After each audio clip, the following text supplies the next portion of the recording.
Welcome, everyone. Those of you who have been here before, which I think is most of you, have heard my intro spiel, but I've never done it from Connecticut, which is where I'm sitting right now. So enjoy the nice scenery as opposed to my normal backdrop of my office in Modiin. For those of you who are new to Literary Modiin, welcome. I'm Julie Zuckerman, author of the Book of Jeremiah. Welcome to the June Literary Modiin event. I'll just say a couple of words of introduction because most of you have been here before, as I said. Modiin is a large planned city in Israel, about halfway between Jerusalem and Tel Aviv, and we're right near the airport, which is open for tourists, so come visit. Today's event is actually our 26th Literary Modiin event.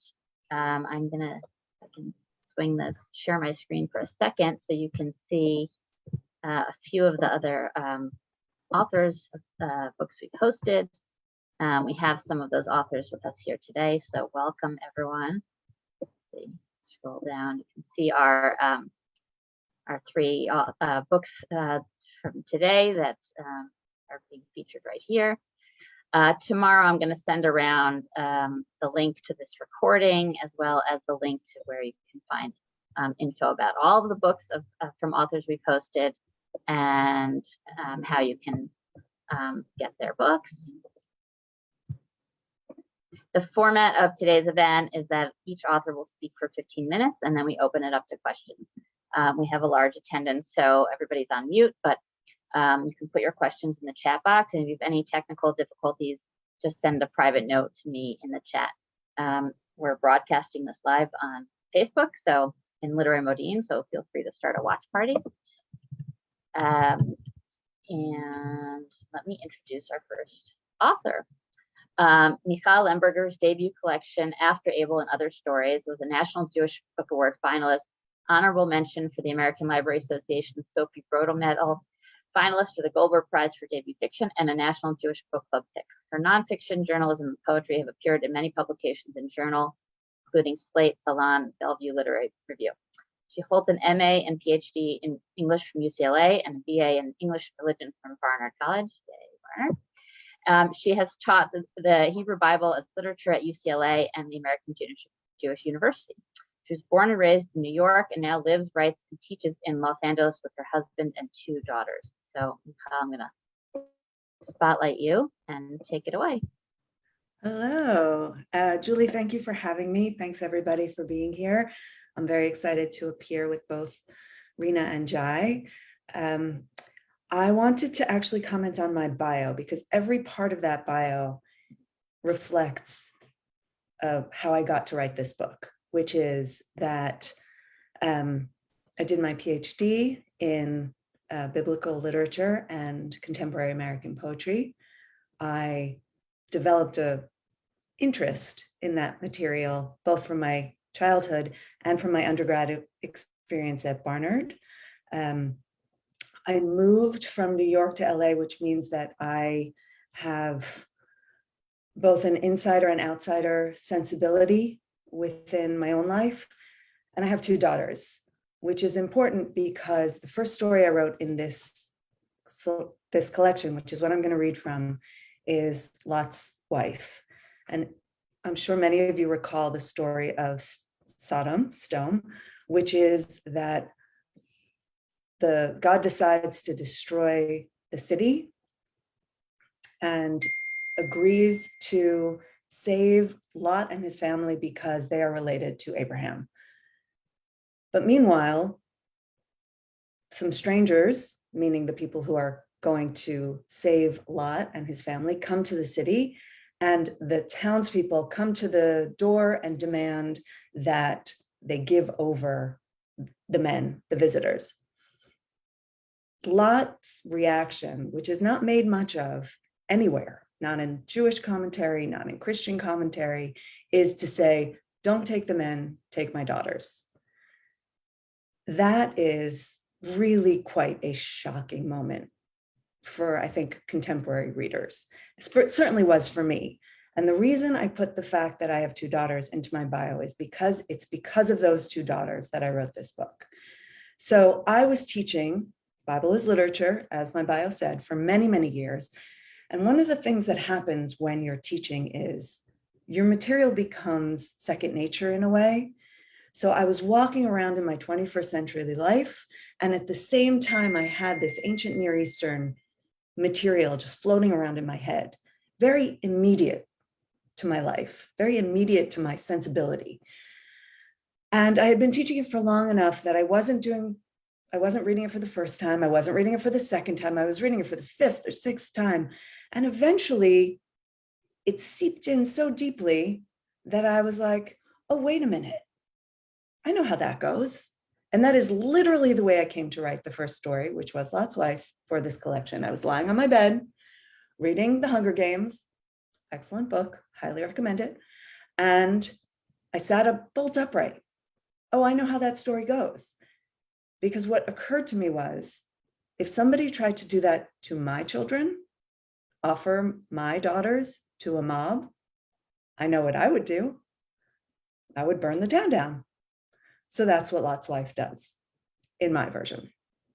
And that was really the inception of this book. Now, I didn't start out as a fiction writer. I started out as a poet, which also informed the writing of this book. For every story, I would stop midway and write a short poem to sort of help me anchor how I wanted to proceed with these characters.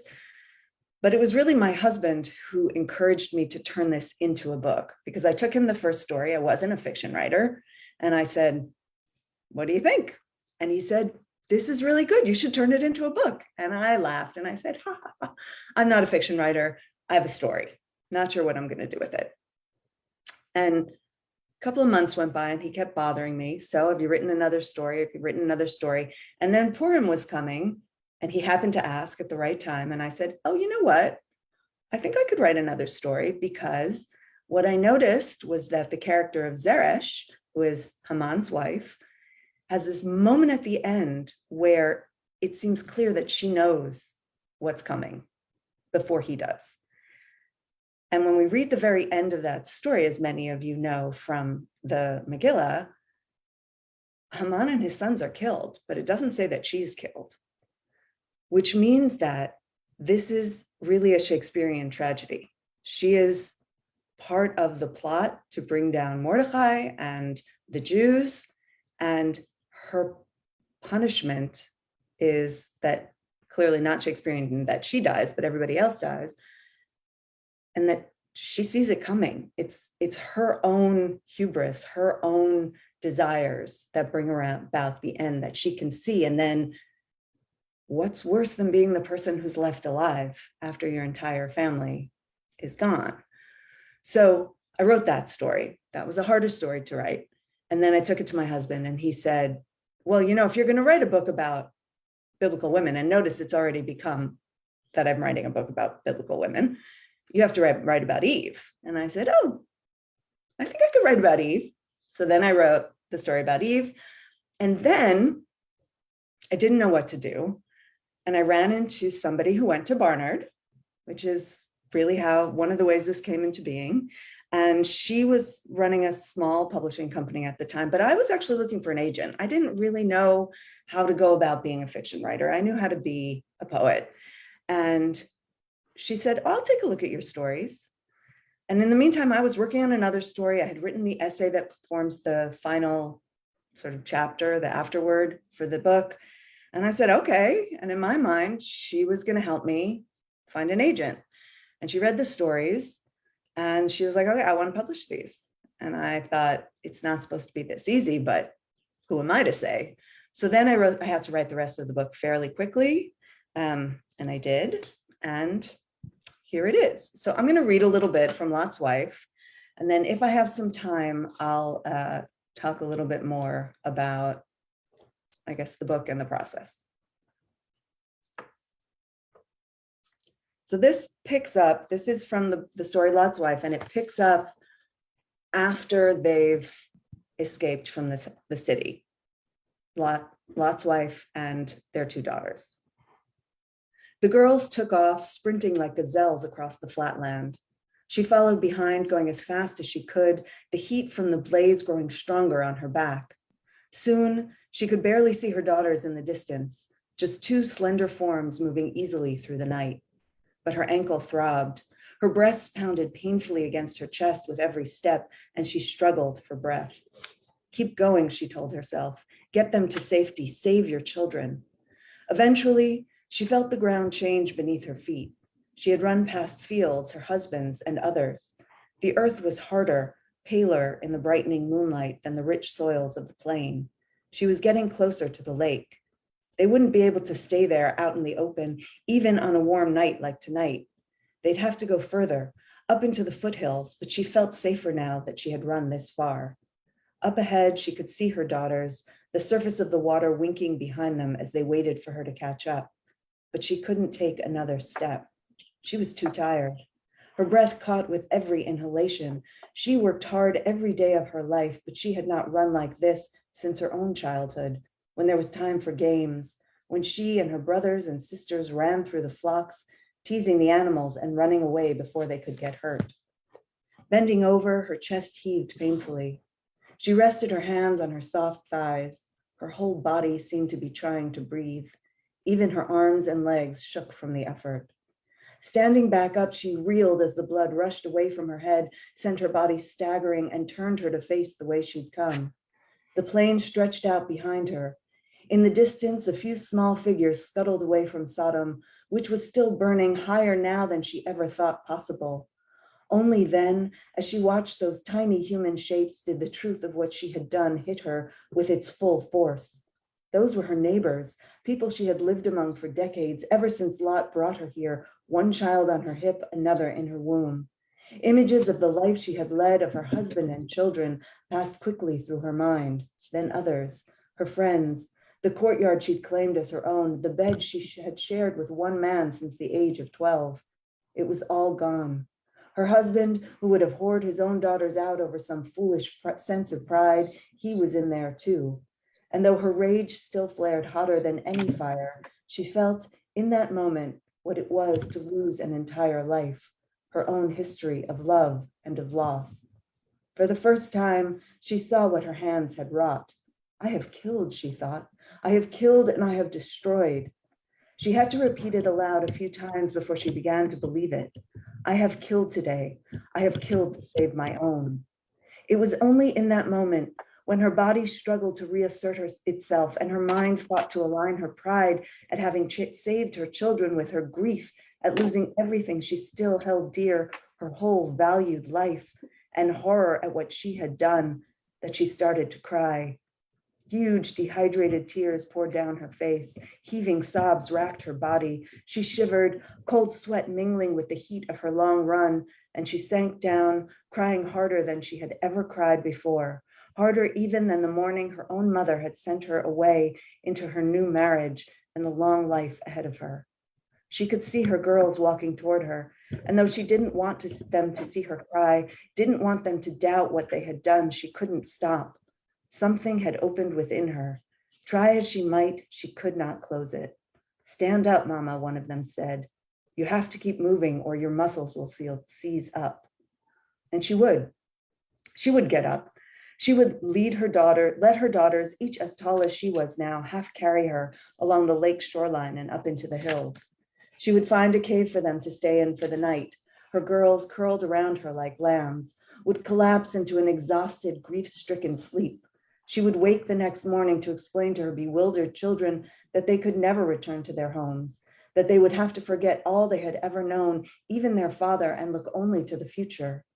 She would calm them when the full shock of what they had done hit them and their fear of God's wrath shook within them. She would explain that they had done God's work the previous night, or the work God should have done when a man would ask a mother to sacrifice her virgin daughters for his own stupid honor. She would tell them they were instruments of God's wrath, that God had guided her hand and theirs when they set their home alight. And then they would all sleep again. When they next awoke, she would drink the water her daughters had collected from a nearby spring and eat the figs they had picked from a tree along the way. She would face their anger when they accused her of ending their lives, of making sure that there would be no man left in the world who would have them. She would soothe them, say that the riches they had stuffed into the saddlebags before they ran from the city would buy them a new life. She would brush off their suspicion that fatherless daughters could achieve anything other than lonely destitution. She would promise to find a way. Within a few days, once her ankle healed, she would keep that promise, take them to a small market town where no one knew them. She would find an unscrupulous or incurious broker who would take her money and hire a man for her. Her man would go out, purchase land where the three women would live. At first, he would ask when, as she had promised, his master would arrive. After a while, in the face of her silence, he would stop asking. She would direct him to buy sheep and goats, to hire field hands and shepherds and slave girls. And when they had enough new wealth, she would send the man out again to find husbands for her daughters. She would see them married and grow large with child. She would hold her grandchildren on her lap and know she had done something good. But for all that she would go on to do, Lot's wife, who had once been called Puha, would never rise from that spot by the side of the moonlit lake. She would never stop crying fat, salty tears for the life she had left behind in flames. Do I have more time? Yeah, about 2 minutes. Okay, so the only thing I'll add here is that it was really my goal to stay within the biblical world. So you may have noticed that there was mention of slave girls and things that today I would find abhorrent, but I wanted to be true to the time while also allowing my imagination to fill in the gaps that I found throughout the biblical text that allowed me room to sort of poke them apart, pry them apart, and insert a modern sensibility while still remaining in the biblical world. I look forward to hearing any questions anyone has. Certainly I can go on for longer, but I will yield my time and look forward to hearing what Jai and Rena have to share. Thank you again. Great, thank you, Michal. That was great. I have to say, if you're looking to be true to the time and to fill in the gap, I think you really nailed it. I mean, brilliant collection. And I see that Erica Dreyfus is here with us, and I want to thank her for introducing me to your book. I think when she included on her syllabus last semester. So thanks, Erica. I'm very happy to see Erica as well. Okay, let me introduce our next author. Jai Chakrabarti is the author of the novel A Play for the End of the World, which won the National Jewish Book Award for debut fiction this year. Congratulations. And was the Association of Jewish Libraries honor book and was longlisted for the Penn Faulkner Award. He is also the author of the forthcoming story collection, A Small Sacrifice for an Enormous Happiness, which is coming from Knopf in 2023. His short fiction has appeared in numerous journals and has been anthologized in the O. Henry Prize Stories, the Best American Short Stories, and awarded a Pushcart Prize, and also performed on selected shorts by Symphony Space. There's part of your bio. Gotta scroll down. I don't know, somehow I've lost it, but I know that I can say you live with your family in New York.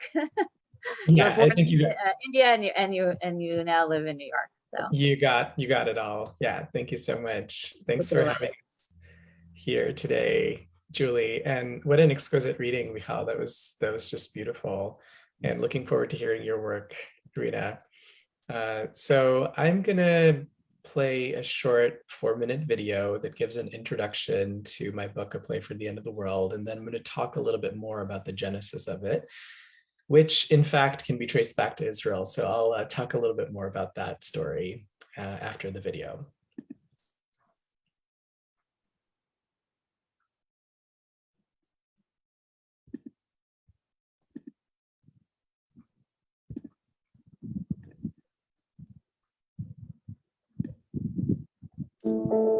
The writing process for this novel involved many revisions over many years. This is my first novel, so I had no idea how to write a novel, and I was figuring it out along the way.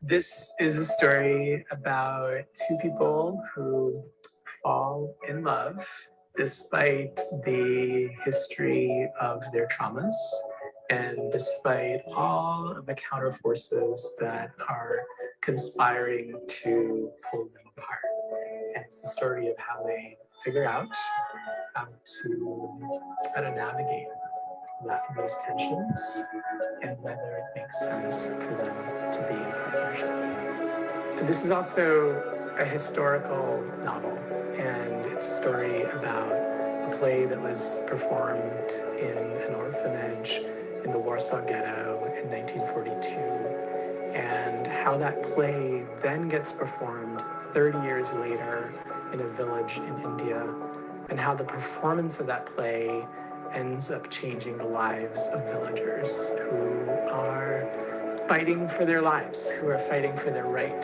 to land. You know, art doesn't just exist in one way. It doesn't just exist solely to save us, but you know, it has all of these hidden rooms, and I wanted to live in those rooms through India and Poland. This is Gopalpur, the professor said. This is where they will perform your play. This time, Yarick didn't bother to correct the professor that it wasn't his play. He was looking at the goats tethered to a barn, at a lonely cow that grazed the field. Next to the huts, there were rows of gardens. In the center was a well. A boy drew water, the squeak of the pulley against the hinge, like a long-lost melody.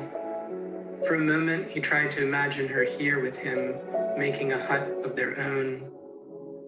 I think in earlier versions, I had perhaps more of a writerly agenda of what I wanted the characters to do or where I wanted the book to go. And I think that the revision process, what I've learned, is a kind of letting go of that writerly intention. And it is a kind of deepening or immersion into connecting with the characters and seeing, you know, more of how they might see the story of what they might want to do. So that was a deep education for me. You know, there's a scene with the rabbi and Yarek sort of later in the novel, and he's thinking about, well, what is the question that he really wants to ask if he's going to go and get counsel from the wise rabbi? And you know, he asks a series of questions, and he realizes the question that he really wants to ask is this question of, after everything, am I capable of love? So I was really interested in exploring this idea of... All right, so I think I'll just pause it there and talk a little bit more about the genesis for the novel. So my partner, Alana Bell, who is a poet, and I were living in Jerusalem. This was almost 12 years ago. And we were on a travel grant. Alana had gotten a travel grant, and we'd been living in the city at that point, I think for 6 months or so. And we visited Yad Vashem, which is where I first encountered the story of how Janusz Korczak had performed a play by Rabindranath Tagore in his orphanage in Warsaw in 1942. And so this seemed to be an extraordinary moment of history for many reasons. One, of course, that art would be even performed and be accessible in such a place and time, but also more personally for me, because that particular play, that play by Tagore, was one that I was familiar with from my childhood growing up in Kolkata. In fact, it was one that I had performed as a child in a school, South Point School in India. And to encounter it again in Jerusalem in such a very different context just blew my mind. And so I wanted to learn more about the history and the life and times of Janusz Korczak. I think when I talk to groups in Israel, I find that most folks do know who Janusz Korczak is. And when I talk to groups in the US, I find very few folks know who he is. But perhaps for those who may not know, so Janusz Korczak was born Henrik Goldschmidt. He was born in 1878 or 1879. And he was a children's educator. He ran an orphanage in Warsaw, and he was a progressive when it came to children's education. So he had written, yes. So he wrote, so he has two books that have been translated in English. King Mat the First is one of them. There's another book which is very reminiscent of Harry Potter, actually, where it's like sort of like a Hogwarts type thing going on. So he was a children's author. He had his own radio show. He was a contemporary of Maria Montessori. And so I have a 6-year-old who you may hear a little bit of in the background here. And he goes to a very child-centered school. And some of that pedagogy can be traced back to Janusz Korczak and how he thought about cultivating a really child-centered approach to education, with things like a children's council and a children's bill of rights, and this idea of the autonomy of the child really taking front and center.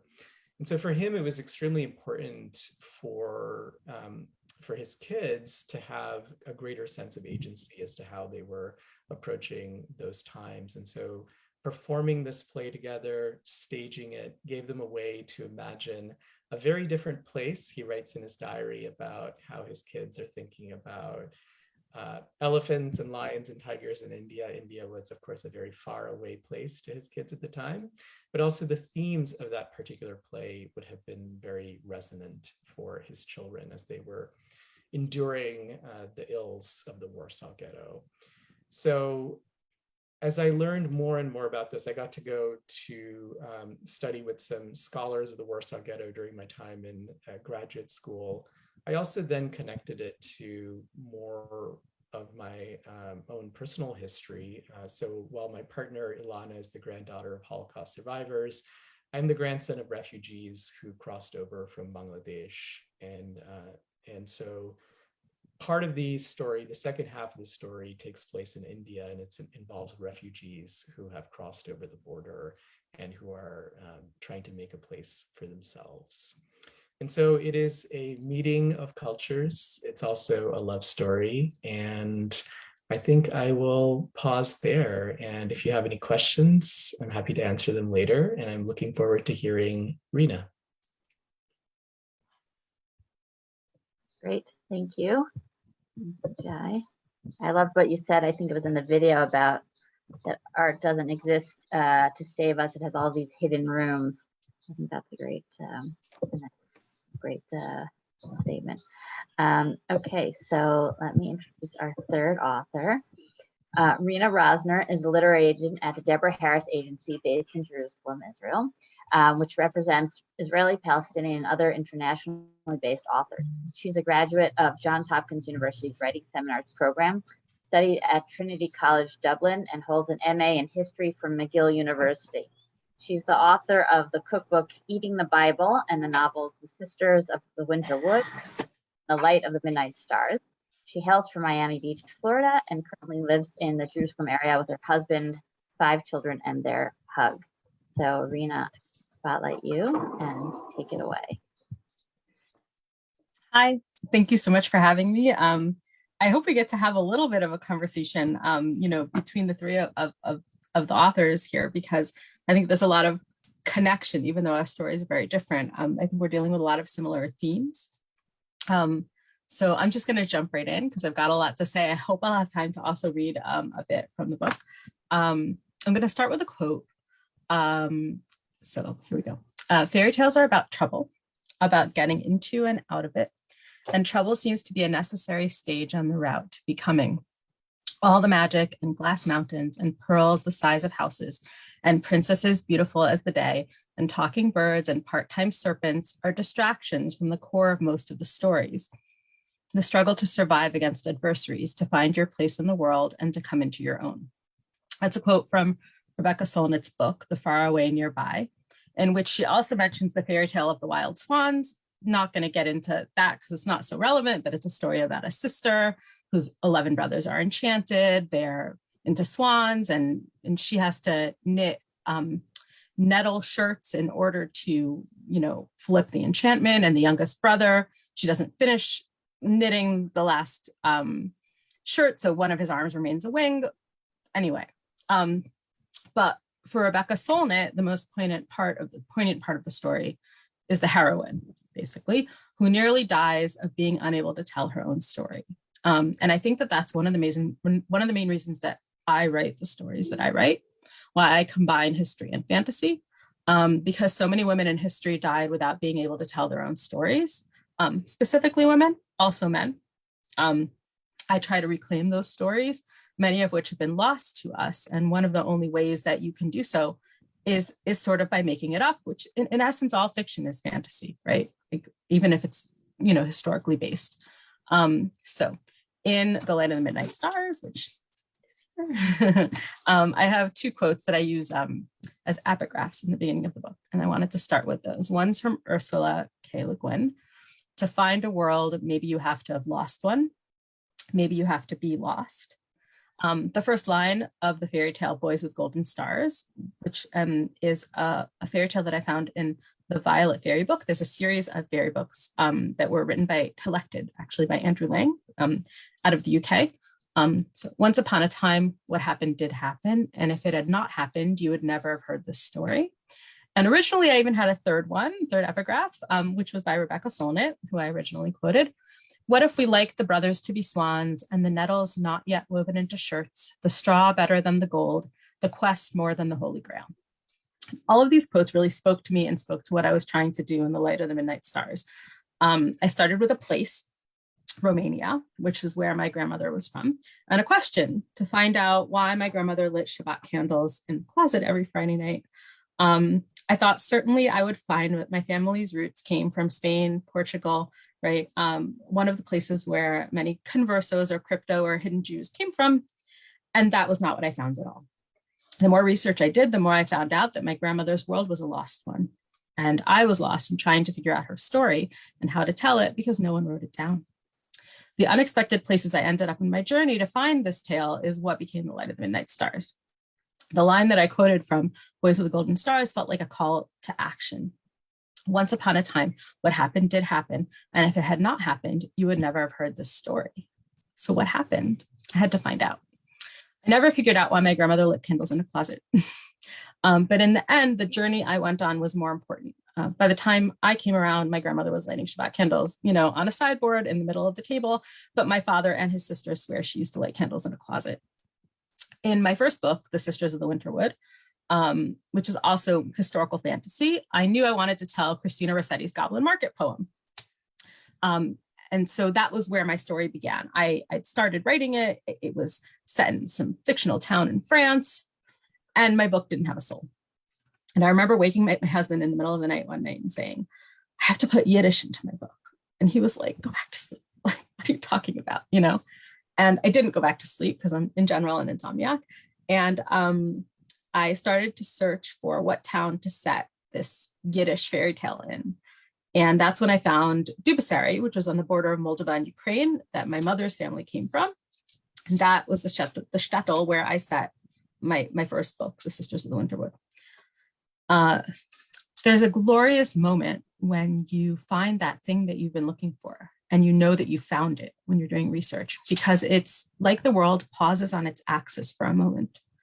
And for The Sisters of the Winterwood, that was the discovery of this town of Dubasary, which was set on a river. It had fruit orchards. It had all these allusions that fit right into the Goblin Market poem I wanted to retell. In The Light of the Midnight Stars, I didn't have a fairy tale to start with. I had my grandmother's story. And so I started to look for a fairy tale. That was what my publisher wanted. Also, they wanted another fairy tale retelling. So that was what they were going to get. And I started to look at Romanian fairy tales. And that was when I stumbled upon Boys with Golden Stars. Not going to get into that whole story. You'll have to read my book. But it's a story of two babies, twins, who are born with golden stars on their foreheads. There's a lot more to it. But basically, their mother fell in love with a man who was a star that fell from the sky.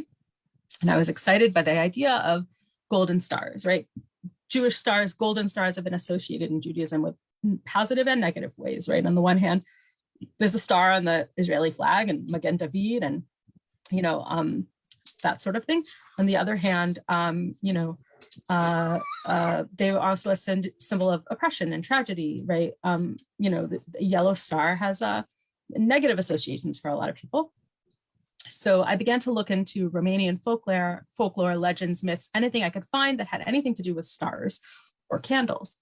I found a great Romanian sky dragon represented in the stars by a constellation. I found this Zburatorul, which was a lover from the stars, a shooting star that came down through the chimney or the window and would go into a girl's room, seduce her, and then these young women would become exhausted and obsessively in love and wander the streets haunted by these mysterious starman. And this is all, some kind of Romanian folklore mythology. I also came across the Romanian poet Mihai Eminescu's evening star poem, Luceferal, which was based on the same mythology. And that was when everything started to come together. Along the way, I also found the story of Rabbi Isaac of Ternava or Ternau, either born in Vienna and later moved to Ternau in Austria, but some say Ternava was modern day Slovakia, which was sort of more in the direction of where I set my tale. He was the author of the Sefer HaMinhagim, the Book of Customs. He lived in a time where so many rabbis had been killed in pogroms and in different situations that there were communities that had no leadership and therefore didn't know customs, Jewish customs. They didn't know what Torah or Haftorah portion to read on certain weeks, or they didn't know the halacha about what happens when, X falls on a certain day. And so he started to write it down into a book that communities could then use. But as if that wasn't interesting enough on its own, there's a legend, a story told about him and his daughter. The story is told that a Hungarian crown prince, which is also why I think that the Slovakia element made more sense, but fell in love with the beautiful daughter of Rabbi Isaac of Ternava, and out of love for her renounced the throne, converted to Judaism, and went on to study Torah from Sephardi rabbis. On his return to Hungary, he entered into a marriage with her and continued to study under his father-in-law. His identity was accidentally discovered by Catholic priests who demanded that he revert to his original faith. When he refused, he was burned at the stake, and the Jews were expelled from Ternava. And that was when my book really started to come together. Some more research into Romanian mythology and folklore led me to the Solomonars, a group of red-haired mountain men and women who rode cloud dragons in the skies and who were said to be related to King Solomon himself. The Solomonars were an anti-Semitic stereotype, though not a positive one, as cool as they are. Red-haired Jews that some say were of Khazar origin, from Khazaria, who were set to control the weather, a frequent anti-Semitic accusation. Mainly because people saw them building little grass huts and shaking things up at the sky. I started to wonder, though, what if Rabbi Isaac of Ternava and his daughter were Solomonars? What if being a Solomonar was something I could reclaim? And that was something very similar to what I did in The Sisters of the Winter Wood, where I made these handsome goblin men into what ends up being the inciters of a pogrom. But very often, goblins are referred to as hook-nosed, greedy creatures. And so to me, it was a way of turning an anti-Semitic stereotype on its head. And here I saw an opportunity to do the same thing with the Solomonars. Fairy tales often feel like the right kind of tales when we are in dark times. They're stories about ordinary people coping with extraordinary tasks up against seemingly insurmountable odds. They're stories about people who are marginalized, neglected, impoverished, undervalued, right? Struggling to find their place in the world.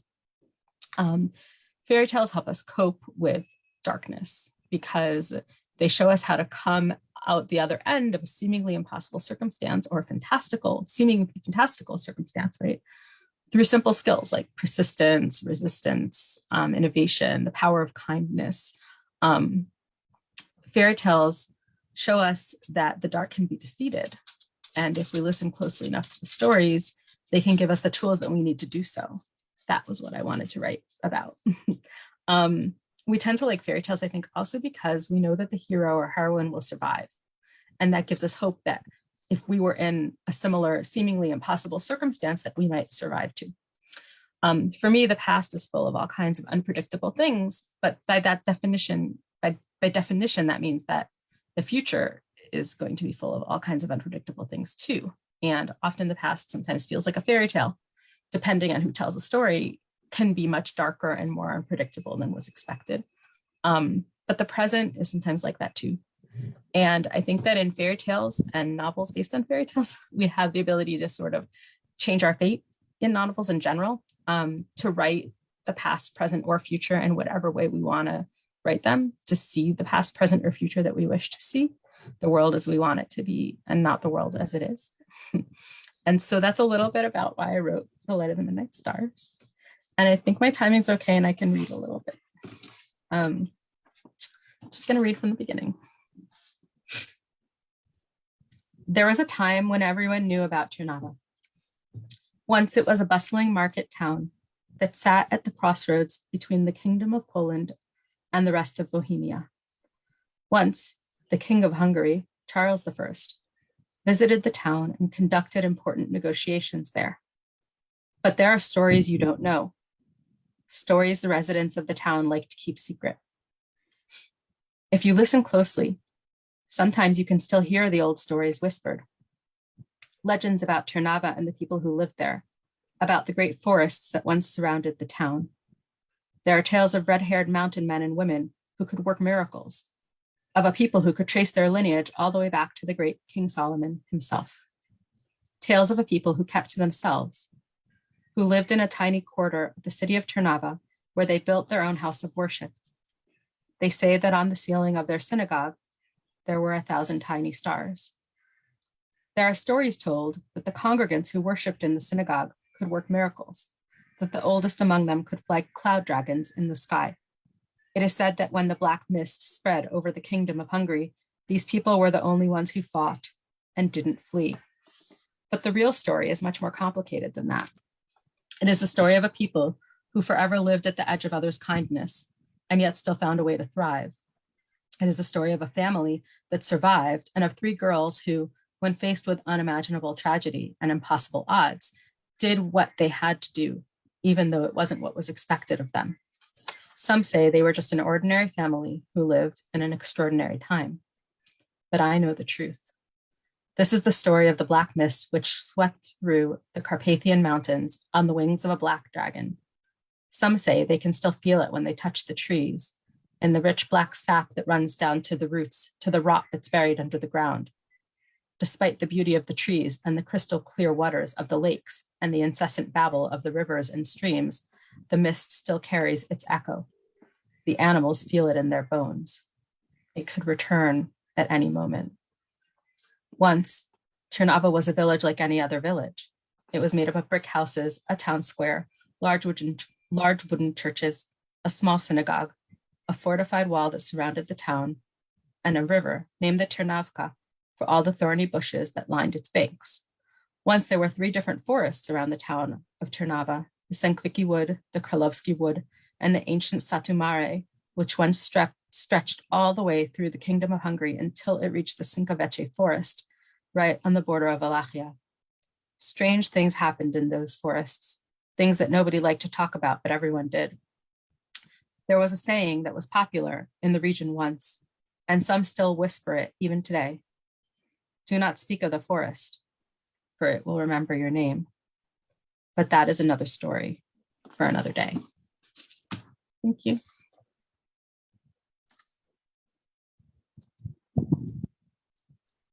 Great, thank you very much, Rena. I'm gonna spotlight or add to the spotlight all of our other authors. Feel free to start putting your questions in the chat box. Myself.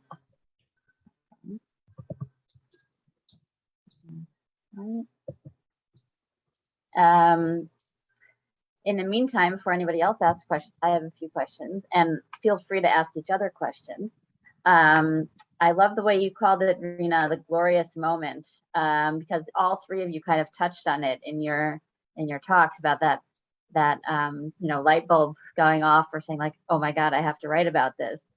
For you, Michal, was when you sat up in bed and like, God, what if somebody were to do that to my daughter, Jai, when you were in Yad Vashem and saw, those 2 worlds of yours converging, and Rena, when you found the right setting for your novel. So I wonder if you could each touch a little bit more on how to find those glorious moments. We have probably a lot of readers on the phone, but we also have a lot of writers.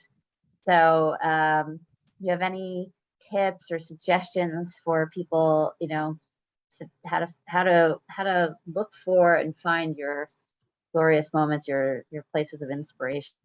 Who wants to go first? Well, for me, it's always just like traveling down a rabbit hole. I mean, it always starts with one place, one thing, like I'm going to look for the following answer or the following question. And I love Google searches. They take you to all kinds of crazy places. I open like 30 tabs and I sit and go through them. And I still have ones actually that are open for a project I'm working on. And they just sit there sometimes for months until I have the time to get to them. And I feel like it's like a gut feeling. You just start to pull from different places and inspirations, and you say, well, this is interesting to me, and that's interesting to me too. And so then you start doing research on those things, and then you find out how they're connected. And it's a sort of spiraling, like not to be afraid to allow yourself to fall down those research rabbit holes. That's what I would say. Yeah, to build on what Rena's saying, I think this is just another way of saying the same thing, but when you immerse yourself in something, you open yourself to discovery. So I know this is off topic, but I just read a profile of the musician Jack Antonoff. He's very prolific. He's a musician and a producer, and he says there's always a moment when he's working with an artist where that happens, but it doesn't happen at the beginning. It happens after they've been working. So it's the same thing as Rena's going down the rabbit holes. You put yourself in the situation, you immerse yourself in it, you're doing whatever work you're doing. And then it's sort of like something opens in your mind. You can think of it as like a flap opens in your mind, and all of a sudden, whatever it is, emerges. But it doesn't happen out of nothing, ex nihilo. You have to be in it. That's my feeling. I think, yeah, you have to be in it, and you have to be prepared for when it comes. And so building up the muscle to write every day, for example, I think is very important, even if you're not inspired every day. And I think about Elizabeth Gilbert and how she talks about exploring your curiosities, which I think very much connects to what you were saying too, Rena. And then there's an anecdote that comes to mind about the singer Tom Waits and the singer-songwriter Tom Waits, and he's driving down the highway and he gets an amazing tune in his head and he can't stop to write down that melody. And he's like, oh, I'm so bummed. Muse, you're just going to have to go to Leonard Cohen now. And, I think about that story and because it's also like, yes, we have these glorious moments and we're not always going to be able to stop and write them down, but also to know that there's an infinite number of them awaiting us. Love that. I heard something similar from the writer Anne Napolitano. From One Story, she's one of the editors of One Story, and she was talking about paying attention to your personal magnets, like as if you have like a magnet board on your chest, like what are the things you keep coming back to? What are your obsessions? Like there's a story in the news that you just, keep reading about. So pay attention to those magnets and what you're curious about. And yeah, sometimes you do just have one of these aha moments of which for me has happened also once I've been down the research rabbit hole, which I use that phrase all the time. And sometimes it's seeing an image. In my book, I have one story that takes place in 1964, and I was writing this story in the summer of 2014. And I knew the only thing I knew about my story is that I wanted it to take place in that summer of 1964. And I opened up Google and I literally put in like summer of 1964, like what was going on. And then all of a sudden it came up that it was Freedom Summer, where all these civil rights workers were going down to the South and trying to register Blacks to vote. And the first images that came up were the missing person images of the three of the civil rights workers who were killed in Mississippi, Shwerny, Goodman, and Cheney. And in Israel, we had just had this horrible summer where 3 boys were kidnapped, and we also had the missing person, posters everywhere. And I'm like, oh my God, I have to write about this. It's 40 years later, even though it's two different situations, and that's how my story got started. So yeah, it's kind of these weird coincidences, and also being open. So okay, see, we have another question in the chat from Fran. For Jai, I went to school in London with the Bangladeshi children refugees and children of Holocaust survivors and some kinder transport parents all in the same classroom. There was an overwhelming silence about both tragedies in those days. How much has been written about the war in India during the 1970s since then? Yeah, and what a wonderful classroom to be in, to be able to hear all of those stories, or to be able to have friendships with Bangladeshi children and survivors of the Holocaust. So I will say that there's been quite a lot written about Bangladesh, the forming of Bangladesh, the war of 1971, but most of it has been in regional languages. So not a lot has been translated into English for whatever reason. I think what American readers, let's say, are looking for when it comes from Indian literature does not seem to cater to that time period. But there's certainly quite a lot written in regional languages about the 1970s war. I have more questions for you all, but if you have questions for each other, feel free to jump in. And audience, please write more questions in the chat box if you have more.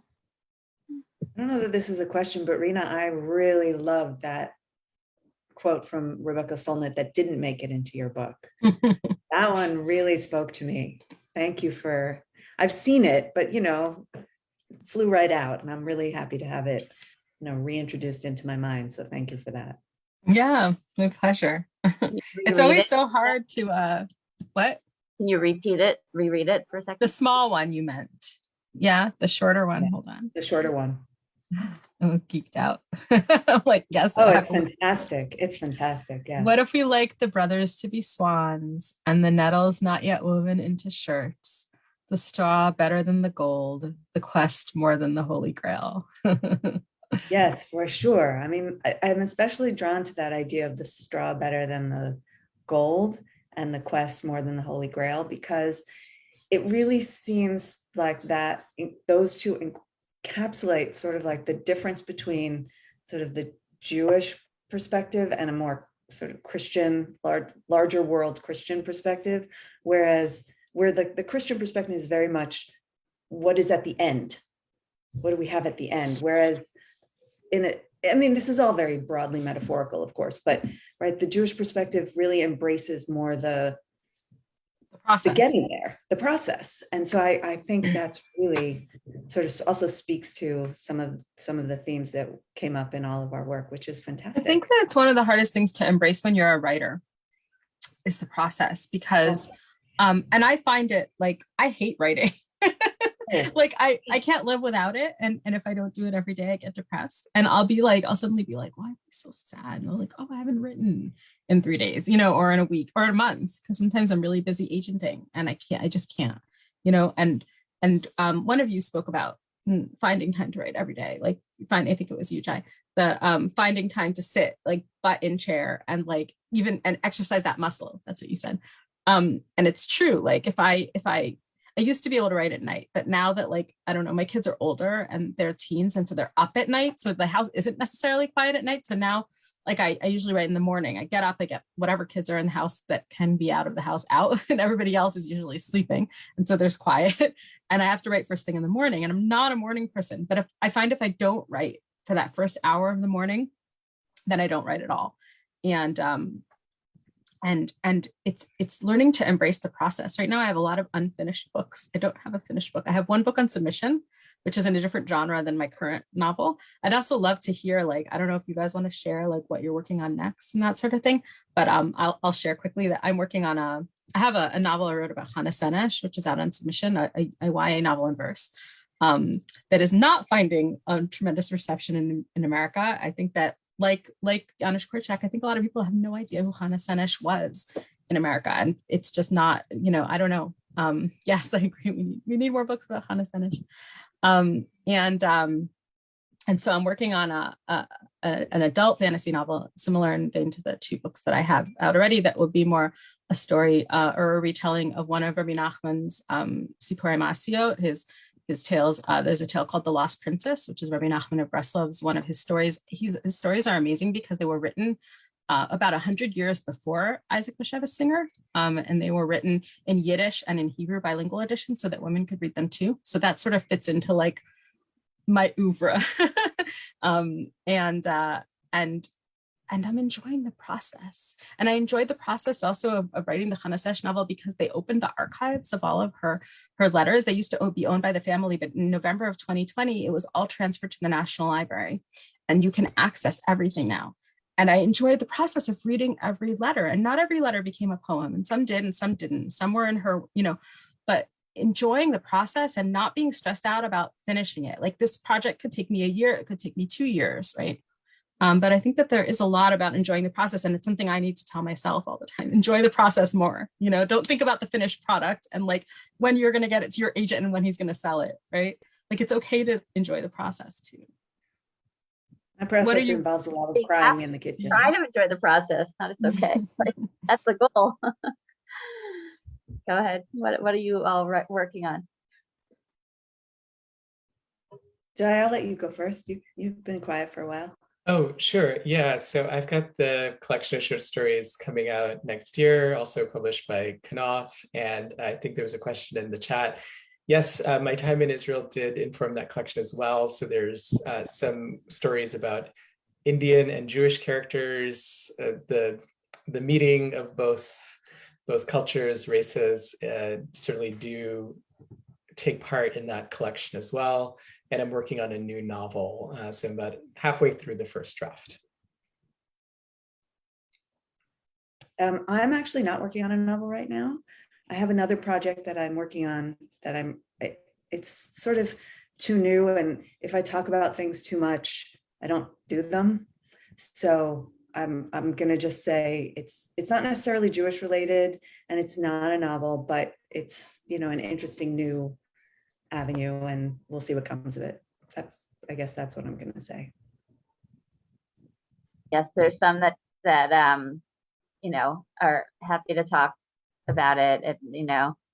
I always would prep it, like when I met with book clubs, and like they would ask me, what are you working on? I'm like, okay, I have a novel draft. I really don't know what's ever going to see the light of the day. I'll tell you.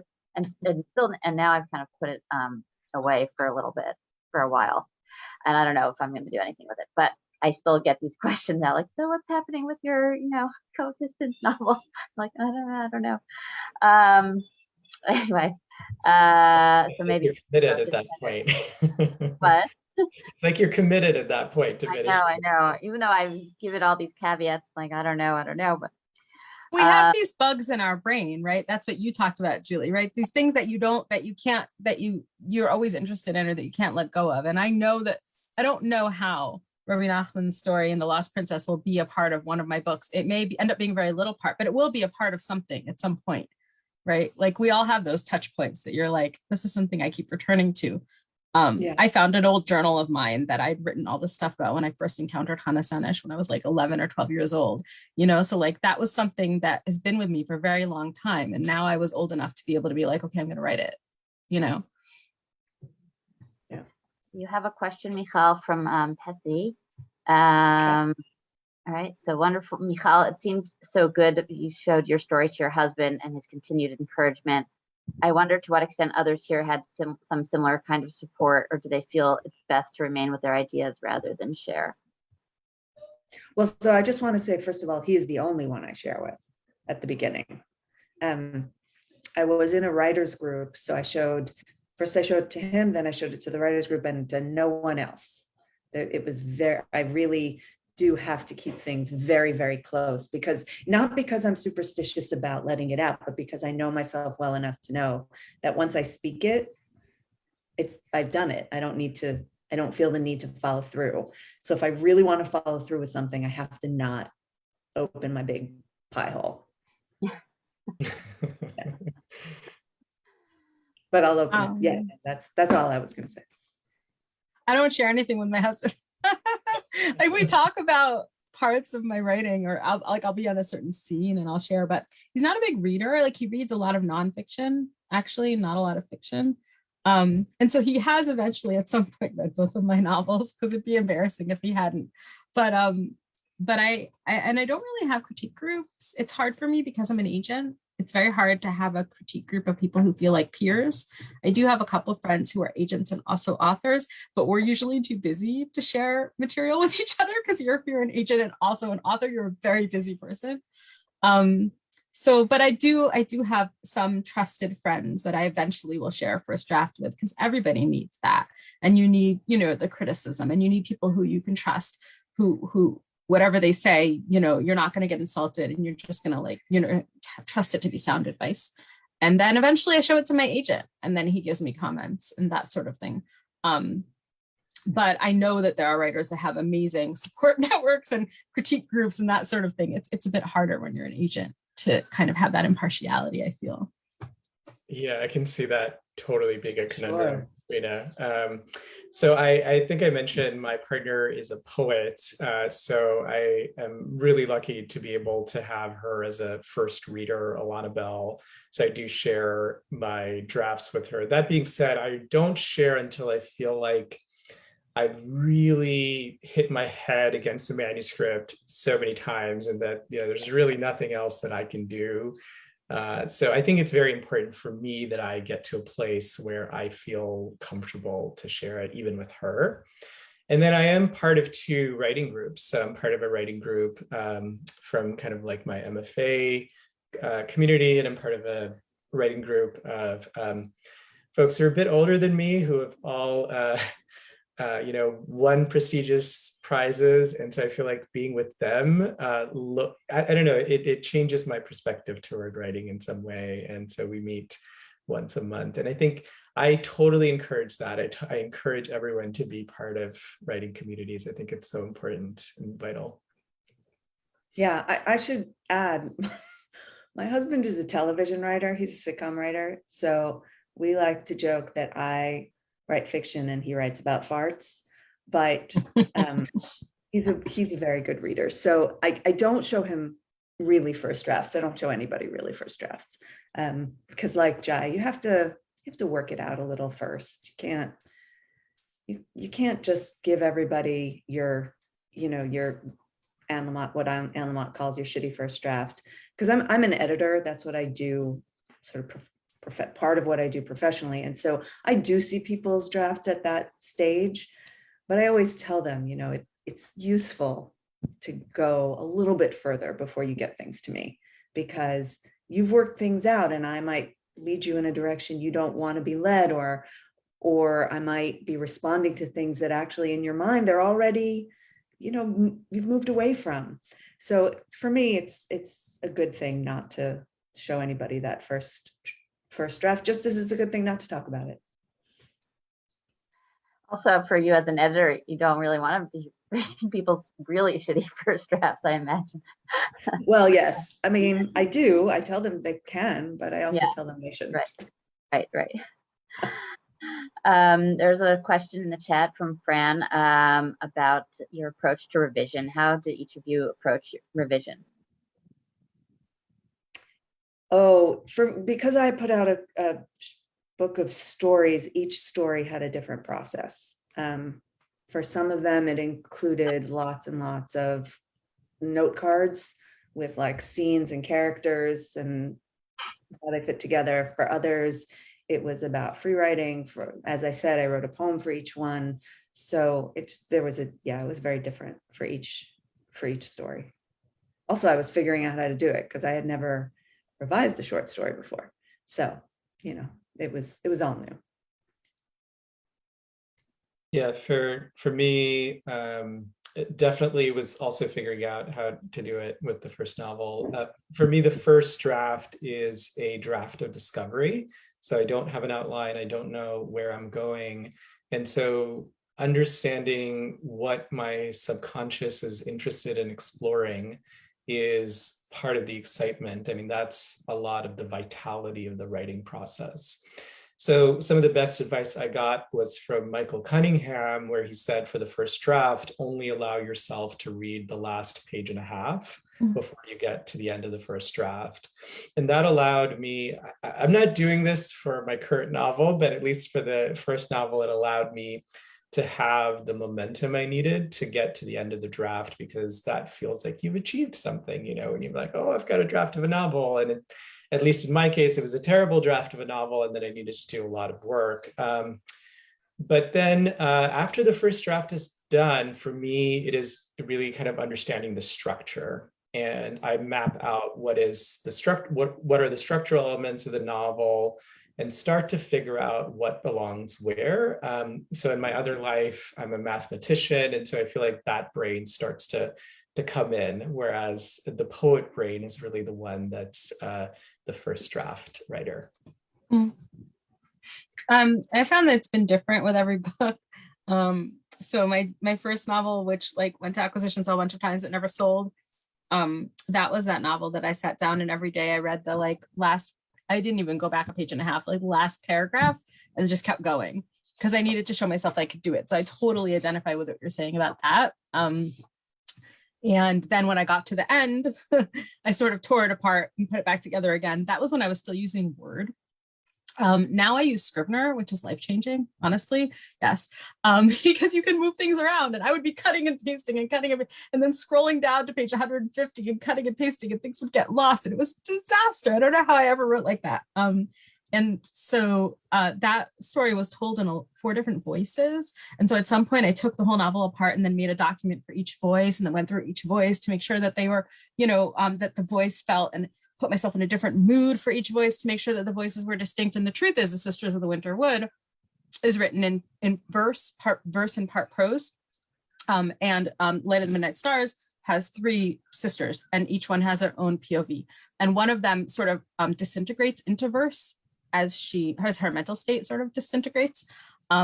So I did a similar thing but what's great about Scrivener is that you can keep everything in situ, but only read one voice at a time if you highlight those sections. And that's like life-changing, because I didn't have to cut and paste and move stuff around, and, you know, but I also find that my life has changed in terms of my time. And so I can't sit down and start from the chapter before anymore. I don't have the attention span. And so when a scene comes to me now, I sit down and I write it. And then I worry about putting it all together later. So that's how I wrote. I think a lot of Sisters of the Winter Wood, definitely Light of the Midnight Stars, definitely the Hannah Senich novel. I would sit down, whatever. And now I'm working on a middle grade novel for younger readers. And also like, I just write down a scene when it comes to me. And then I go back into Scrivener and I'm like, okay, but how do I put it all together? And you can move stuff around in it. And there's actually like index card corkboard type things that you can do. And so I do a lot of moving stuff around once I've gotten all the basic story. And then I write myself little like notes that are like missing. I'll make a blank document, missing. And then I start to stitch together the missing places. So that's like lately how I've been writing. But that doesn't mean that the next book I won't write completely differently also, you know? And then at a certain point I start from the beginning and just start going through it. And then I revise as I read. And then so I'll go through like, I don't know, 5 to 10 times that I'm reading my novel through all the way through and making changes as I go, you know, and it's just like, it's a gleaning process. You stripping stuff away and adding stuff and stripping stuff away and adding stuff. And then I think there's the second stage, right? Which is when you get notes from your editor or your agent. That's like a whole nother level of revision, right? And that's when I'll be like, okay, I'm going to do the easy stuff first, like fixing dates, right? And then I just go through the novel. I'm like, okay. And then they'll be like, make it creepier or darker. So then I go in and I add creepiness, darkness throughout. And so I think that very often when you end up with a draft that you've gone through, gosh, like 50 times you've read the whole book, right? Or something like that, you know? And then I always do the hardest stuff last. I will say one thing. For every single piece of writing I do, doesn't matter the genre, at some point I printed the whole thing out and I go through it with a pen in my hand. There's research done about the difference between the kind of thinking you do when you're writing on a computer and the kind of thinking and processing you do when you have a pen in your hand. And it's just different. So for me, it's very important to have that physical engagement. So that's just another thing to put out there for people, that it takes a lot of printer toner, but that's the way it goes. Definitely. Three points I want to make on what you all were saying now. One is you've now convinced me to try Scrivener. Yes, definitely. Primarily as a short story writer, I haven't it's still manageable in Word, but maybe I'll go to Scrivener now. But for my novel draft that's sitting in the drawer, I actually wrote the whole thing, the first draft, by hand. Because also I knew it would allow me to just keep going and not look back until I got to the end of the first draft. There was something about it, writing by hand, that made it flow faster, and I wasn't second guessing myself. If I had written it on the computer, I feel like I would have just revised the first paragraph 1,000 times and not gotten anywhere. So what's the third thing I wanted to say? Oh, and also, and when I'm revising also, I definitely print everything out, sometimes multiple times. I'll print it out, I'll scribble it all over, and then put the edits in the draft, and then print it out again. And so definitely go through a lot of toner. We're almost out of time, but I wanted to ask one more question. Jai, you mentioned, I think this was in your video, about writerly intention. And I'm wondering if you could elaborate a little bit more about that. Like, what did you mean by writerly intention? And what can we learn about it? Yes. So this is certainly not for everyone. I'll caveat it by saying that. But one of the core processes that I have as a writer is that I keep journals of my characters. And before I start writing in the chapters, I'll spend some time journaling in their voices. So I have a set of questions that I keep for all of my characters. And, sometimes I'll ask those questions, sometimes we'll just see where it goes. And I'm really trying to figure out what is the sound of their voice, who are they really, what's behind the veneer. And I should also mention that most of my work is in the third person. So it's not like I'm writing to find the first person voice. I'm writing to find the character. And for me, it's that surprising character who's coming through after like the 50th page in the journal that I want to come out in the novel, that I want to come out in the writing. And I can't find that character until I do the deep work of spending time with them. Whereas if I had decided early on that this is a book of one particular set of ideas, and I'm going to express those ideas through this set of characters, I would have never had access to that, to that knowledge, to that grace these characters provide. So it is for me something of a mystical process. I love that. Love it. Doing the deep work, characters. So something we can all take to heart. Okay, does anybody have any final questions, or comments? Well, I want to say thank you to Rena and Michal and Jai, and to everybody who's been with us today or tonight, wherever you are. I will say the next Literary Modiin event is going to be on July 10th, so save the date. I don't think I'll have the registration page up by tomorrow, but we'll be hearing from Ariella Friedman and her new book, Leah, I'm not sure how to pronounce, Maria Espinoza, talking about her novel Suburban Souls, and Moshe Mikanovsky about his novel The Resurrector. So save the date, July 10th, same time. And thank you all again for being with us today. Thank you for having us. Rich. Thank you so Bye, everyone. much. Have a great day. Take care. See you soon. Bye.